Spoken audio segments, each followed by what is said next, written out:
15 itu dari contoh atau dari keterangan di halaman 6.6. Terus sediaan produk jadi awal itu ada di halaman 6.7 yang atas 2.400.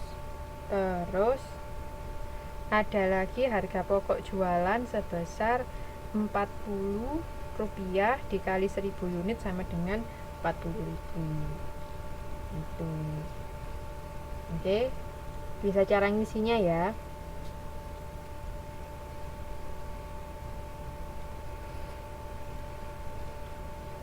Terus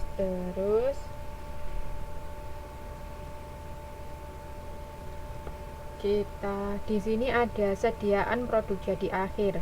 Kalau kita mau menghitung sediaan produk jadi akhir, rumusnya PJ dibagi TPSBJ dikali 2 dikurangi SPJA. Nah, ini untuk keterangannya ada di halaman 6.8. Untuk membedakan tadi kan kalau sediaan awal belakangnya A, kalau sediaan akhir belakangnya X. Kalau sama-sama A kan nanti bingung antara awal dan akhir. Nah, itu biar gampang teman-teman bisa menggunakan X untuk membedakannya. Oke. Terus nah, sekarang kalau kita menghitung sediaan kalau kita menghitung sediaan akhir ada di halaman 6.8. SPJX untuk ilustrasi ini adalah 1000 unit PJ produk jadi yang dijual dibagi 20 TPSBJ dikali 2 dikurangi SPJA. SPJA itu sediaan produk jadi awal 60 unit. Maka SPJX sama dengan 40. Gitu ceritanya. Oke. Terus di sini di tabel 6.2 ini masih mengenai anggaran rugi laba pada PTOK. Masih belum ada perubahan sebenarnya. Sama seperti yang ada di tabel sebelumnya. Gitu. Terus ada SPDX.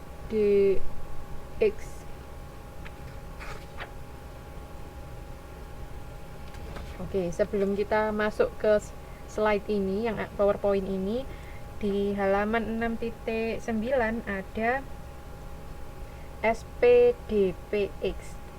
DP itu dalam proses, kalau P itu produk jadi, PJ itu produk jadi ya teman-teman. Jangan bingung. Singkatannya bisa dikira-kira kok sebenarnya. Oke. Nah, di SPDPX itu sama dengan HPPJ dibagi TPSDP dikali 2 dikurangi SPDPA. Maka sediaan akhir untuk barang dalam proses setelah dihitung-hitung adalah 1995.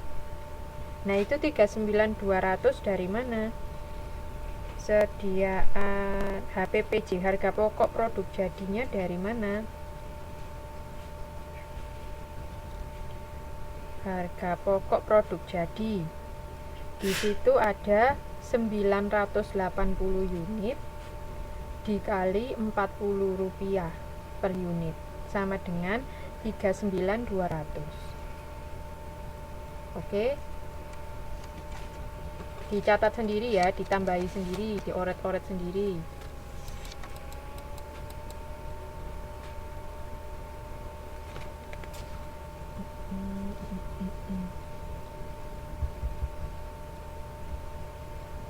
Sudah. Terus jadi sediaan produk dalam proses akhir adalah 1995 setelah dihitung-hitung semuanya. Nah, sekarang kita ke halaman 6.10. Di sini sediaan produk dalam proses akhir kan 1995. Misalkan direncanakan 70 unit dengan tingkat penyelesaian bahan baku 90%, tenaga kerja langsung 50%, overhead pabrik 60%.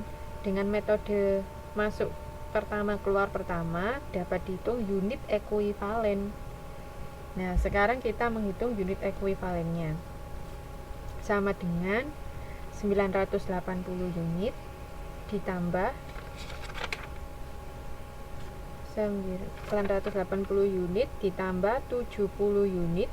70 ini yang direncanakan kali 90% dikurangi 65 unit, yaitu dalam proses awal ini 980 ini unit yang diproduksi kan ya,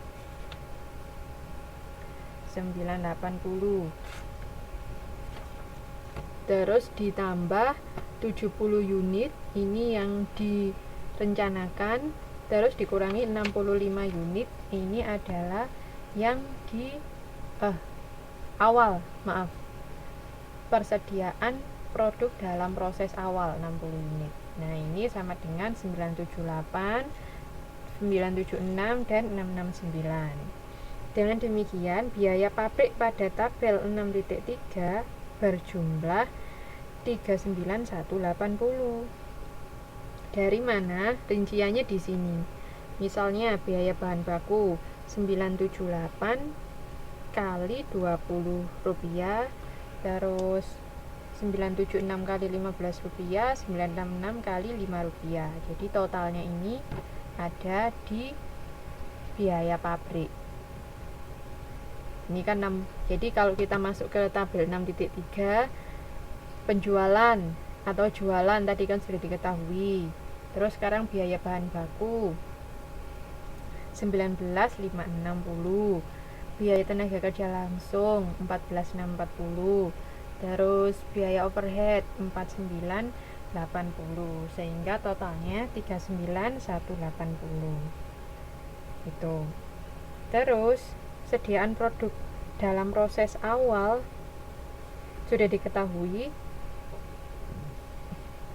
Terus maka biaya produksi adalah 39.180 ditambah 20.15 sama dengan 41.195. Ini ditambah ini, biaya pabrik ditambah biaya dalam proses awal sama dengan biaya produksi 41.195.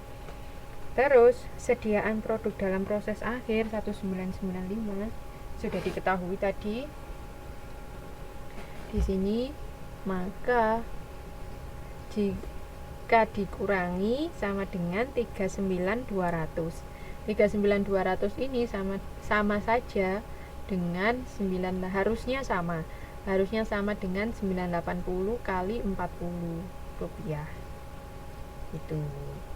Terus dihitung 60 unit kali 40 rupiah dan seterusnya, sehingga laba kotornya adalah 20.000 rupiah. Itu teman-teman. Oke, bisa mencarinya ya, bisa cara masukinnya angka ke tabel 6.3 ya.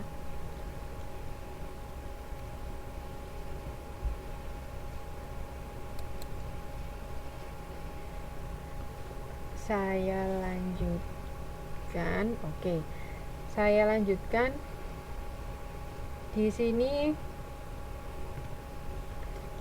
Ada keterangan lagi di bawah tabel 6.3. Apabila ingin membuktikan tingkat perputaran sediaan atau TPS untuk produk jadi TPS-PJ dan produk dalam proses TPS-PDP pada tahun 2018 masing-masing 20 dan 19,55 kali, bisa dihitung sebagai berikut. Nah, ini kalau mau membuktikan kalau perputarannya segitu, bisa dilakukan perhitungan yang ada di bawah tabel.